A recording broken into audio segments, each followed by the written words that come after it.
This presentation looking at what is a map, how do we get a map to work, and if we were to create a map, what would we want to see in the map? There's two very different or seemingly very different ways of approaching navigation and mapping.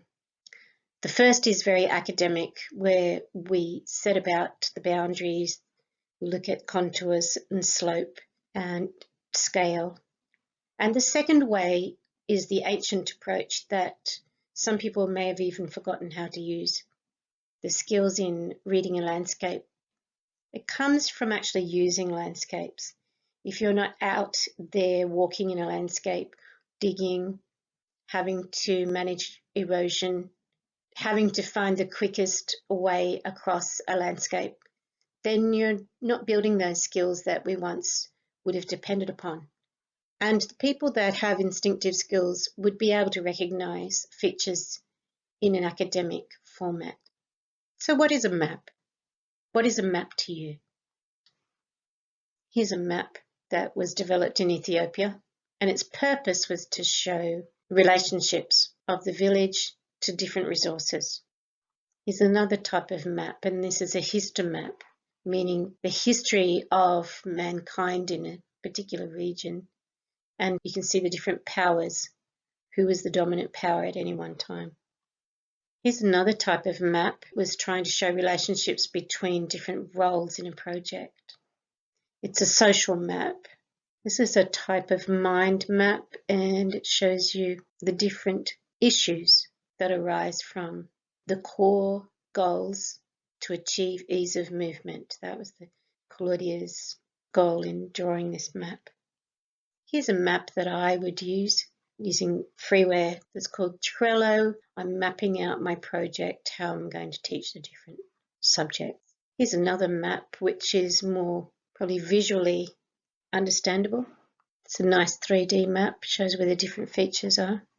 Here's a different way of looking at a map. It's a religious focused map showing the different groups.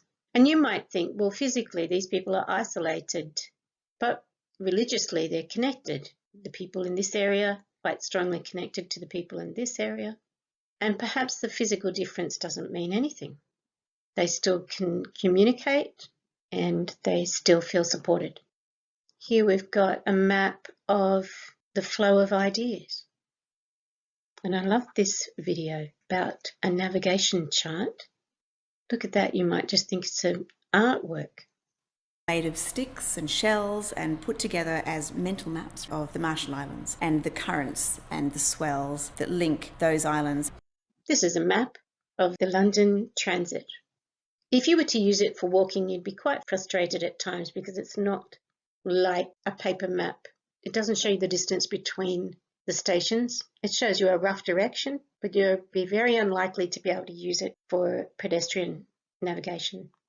Some maps have been devised for a very particular purpose. Some maps would be to show you where the icebergs were. Other maps might be to show you intangible things. The weather map, for instance, shows you air pressure, where the front is and at what speed it's going. Let's have a look at a very common type of map, something that you might see on your navigation maps on your phone. This is having a look at an area on the south coast of New South Wales, Australia. Out here is actually a lake, but because we're zoomed in, you can't tell if that's a lake or an ocean. So let's zoom out a little bit, and as you go out, you get less detail. If we were to look at it as an aerial shot, you can see a lot more what's going on. In this map, it's more of a concept map. I'm showing where the different zones are and different features of the map. But there's no scale. You're going to have to work out the scale. Trying to work out, well, that's a house there, or there's a building there. So I figure, this is 3 meters from here to here. From that point to there might be 3 or 4 meters.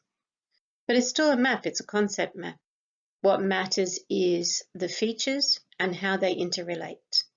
It's not really helpful if you're about to try and implement it. You need a more detailed map. Here we're getting more detail. You're going to have a legend along with this image that tells you what the different numbers mean. and you get fairly clear boundaries on the different structures. Here's a map. In a way, it's just an aerial view, but it's the basis of a map, especially for gardening. It shows me how much sunlight or lack thereof is in different areas. And so if you want full sun, this is where you can put plants. If you want thermal mass and reflected light, this is another area.